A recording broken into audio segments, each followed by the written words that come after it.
আসসালামু আলাইকুম প্রিয় দর্শক। সেলিনা হায়াৎ আইভী আওয়ামী লীগের নেত্রী এবং নারায়ণগঞ্জ সিটি কর্পোরেশনের মেয়র ছিলেন তিনি সবশেষ। সেই সেলিনা হায়াৎ আইভীকে মুক্তি দেওয়া হয়েছে, মানে উনি জেলখানা থেকে জামিনে মুক্তি পেয়েছেন। ওনার বিরুদ্ধে মামলা ছিল 12টির মধ্যে 9টা মামলা হলো হত্যা মামলা, মানে হত্যার অভিযোগে মামলা, আর 2টো হলো হত্যা প্রচেষ্টায় মামলা। একজন লোককে হত্যা করার জন্য গুলি করা হয়েছে, তিনি মারা যাননি, গুলি লেগেছে, এই হলো হত্যা প্রচেষ্টা এটা বলা হয়।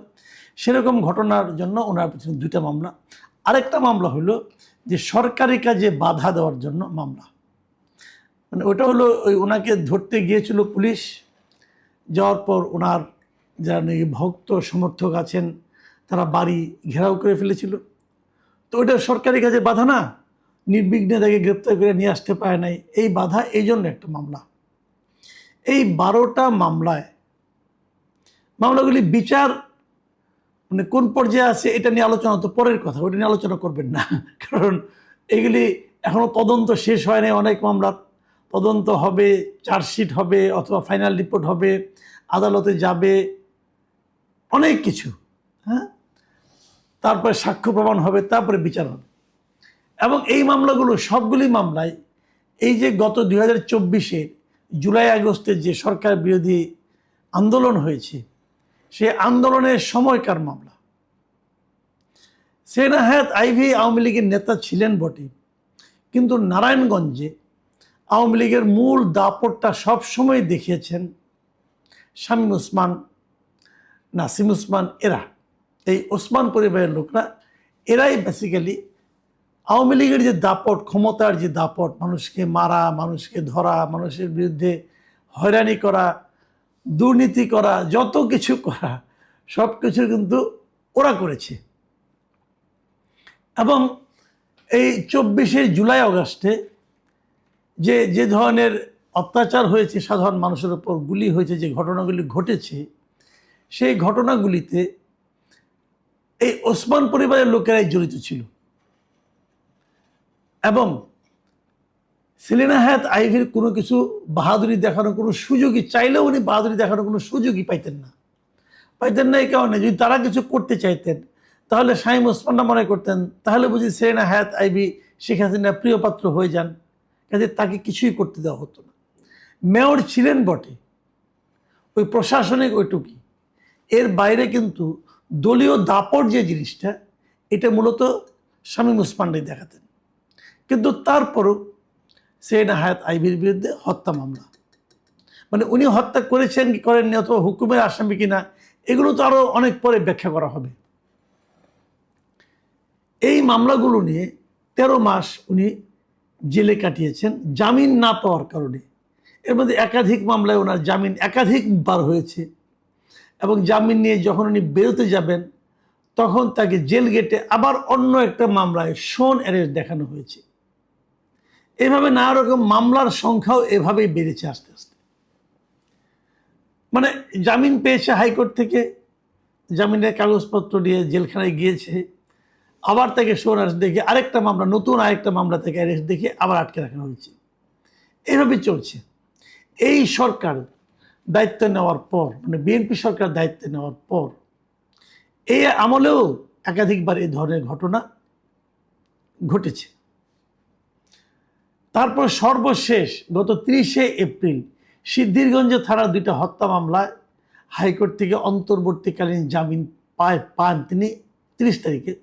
তারপর এই 3 দিন 4 দিন লেগেছে উনি ফিজিক্যালি মুক্তি পেতে। বাংলাদেশের আইন ব্যবস্থা, বিচার ব্যবস্থা, এটাকে ভালো করতে হবে, এটা সবাই বলে, গভর্নমেন্ট বলেন, স্বরাষ্ট্রমন্ত্রী বলেন, প্রধানমন্ত্রী বলেন, সবাই বলেন যে আইন চলবে নিজের পথে, বিচার বিভাগ সম্পূর্ণ স্বাধীন, এগুলো বলা বলি হয়, আমরাও শুনি। এতবার আমরা এগুলো শুনি যে এগুলি বিশ্বাস করতে হবে কি হবে না এটাও আমরা আসলে ভুলে গিয়েছি। কারণ আমাদের বিশ্বাস করা না করায় কিছু যায় আসে না। ওনারা বলেন আমরা শুনি, ওনারা বলে তৃপ্তি পান, ওনারা বলেন। আমাদের শোনার পর আমাদের মধ্যে তৃপ্তি বা বিরক্তি বা অনীহা বা ইচ্ছা, আগ্রহ অনাগ্রহ কিছুই হয় না। আমরা নিস্পৃহ হয়ে গেছি আসলে। ওই যে একটা কথা বলে না, যে একসময় মানুষ ব্যথায় কান্না করে এবং একসময় ব্যথা পেতে পেতে পেতে পেতে ব্যথাহীন হয়ে যায়, তখন তারা কোনো গায়ে লাগে না। আমাদের এখন ওই গায়ে লাগে না মতো অবস্থা হয়ে গেছে। বাট যারা বলেন তারা বলে কিন্তু এক ধরনের তৃপ্তি পান। তো বর্তমানে সরকারও শুরু থেকেই বলে আসছেন তারা আইনের শাসন কায়েম করতে চান, তার বিচার বিভাগকে স্বাধীন দেখতে চান, স্বাধীন রাখতে চান। তো এই আমলেও ওনাকে একাধিকবার শুনে কেন দেখতে হলো, দেখানো হলো, কেন তাকে আটকে রাখা হলো, কেন 4 মাস সময় লেগে গেল প্রায় ওনার জামিন পেতে। জামিন অনেক মামলা আছে আমাদের, যে সেটা হলো নন বেলেবল মামলা, মানে এই মামলায় জামিন হয় না। সাধারণত হত্যা মামলা যেগুলো আছে এগুলোতে জামিন হয় না। এগুলি উনি যদি বেরিয়ে আবার আরেকটা হত্যা করেন, এই জন্য জামিন হয় না। এবং এই জন্য হয় কি, যাকে নাকি কেউ হয়রানি করতে চায়, কোন ধরনের একটা হত্যা হলো, সে হত্যা মামলায় মনে করেন অনেক আসামি দিয়ে দেওয়া হলো, 70, 80, 100, 150, 300 আসামিও আছে। মানে 300 জন মিলে একজন লোককে হত্যা করেছে। তো এরকম হত্যা মামলা আমাদের এখানে হয়, কিন্তু পুলিশ এই সমস্ত মানে ফাঁকফোড়ও খুব ভালো বোঝেন। ওনারা একটা ছক বাঁধা থাকে, ছকের মধ্যে নামগুলি ঢুকিয়ে দেন। তো যদি একজন লোককে পুলিশ মনে করেন উনি একটা লোককে অপছন্দ করেন, তাকে শাস্তি করতে হবে, হত্যা মামলা তার নামটা ঢুকিয়ে দেওয়া হলো। এই যে আরও অনেকে থাকে সেখানে ঢুকাই দিলেন। অনেক এরকম সেনা হায়াত আইভির বিরুদ্ধে অনেক মামলা হয়েছে, যে সমস্ত মামলায় ওনার নাম নেই। ওই যে আরও অনেকে দেখিলে চিনিব, এই ধরনের কোটায় ওনার নামটা ঢুকাই দেওয়া হয়েছে। আচ্ছা, সেনা হায়াত আইভি একজন মেয়র ছিলেন, নারায়ণগঞ্জের এমন লোক নাই তাকে চেনে না। তো তাকে একটা মামলায় ঢুকানো হবে, তার নাম নাই, প্রথমে শুরুতে নাই, পরে ঢুকানো হয়েছে। তো এই যে ঘটনাগুলো, এগুলো কি আইনের শাসন যে নিশ্চিত হয়েছে, এই যে বাক্যটা যে আইনের শাসন নিশ্চিত হয়েছে, তার প্রমাণ বহন করে? দেখুন, সেনা হায়াত আইভির কথা একটু বলি।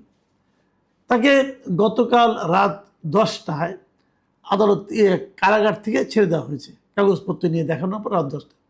এবং ছাড়ার পর সেখানে তিনি সাংবাদিকদের কাছে কথা বলতে যে একটা কথা বলেন, যে উনি বলেছেন যে আমি বিচার বিভাগের প্রতি অসম্ভব কৃতজ্ঞতা প্রকাশ করছি এবং সরকারের প্রতিও ধন্যবাদ জ্ঞাপন করছি। আমি চাই সকলকে নিয়ে একটি মানবিক সরকার গঠিত হোক। জেলে আমার মতো অনেক মায়েরা আছেন, তারা নিরপরাধ। আশা করছি সরকার তাদের প্রতিও সদয় হবেন। এখানে আমার একটা খুব মানে গুরুত্বপূর্ণ প্রশ্ন আপনাদের করতে চাই, আমি সরকারকেও করতে চাই। সেটা হলো, সেলিনা হায়াত আইভি দুজনের কাছে কৃতজ্ঞতা প্রকাশ করেছেন। একজনের কাছে কৃতজ্ঞতা, একজনের কাছে ধন্যবাদ। বিচার বিভাগের কাছে উনি কৃতজ্ঞতা প্রকাশ করেছেন, সরকারকে ধন্যবাদ দিয়েছেন। উনি জামিনে মুক্তি পেয়েছেন, জামিন পেয়েছেন। এখানে সরকারকে ধন্যবাদ দেওয়ার কি আছে? জামিন কি কোনো সরকারি বা প্রশাসনিক কাজ? বিচার বিভাগ তাকে জামিন দিয়েছে, উনি বেরিয়ে এসেছেন।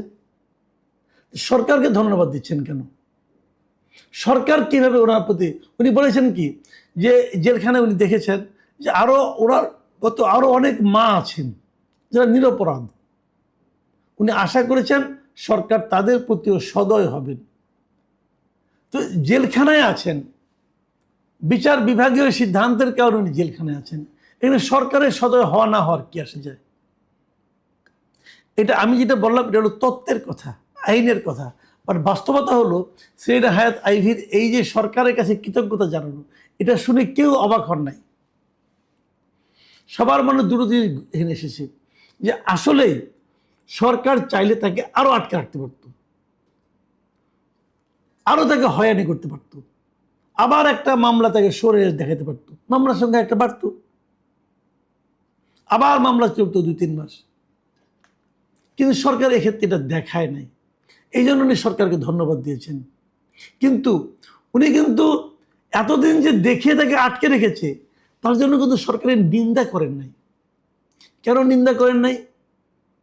কারণ উনি সরকারকে চটাতে চান না। উনি জানেন যে সরকারকে চটানো মানে জলে বাস করে, পানিতে বাস করে কুমিরকে চটানো। মানে সরকারের অবস্থান আমাদের দেশে একটা কুমিরের মতো, পানি যেমন কুমির থাকে সেরকম।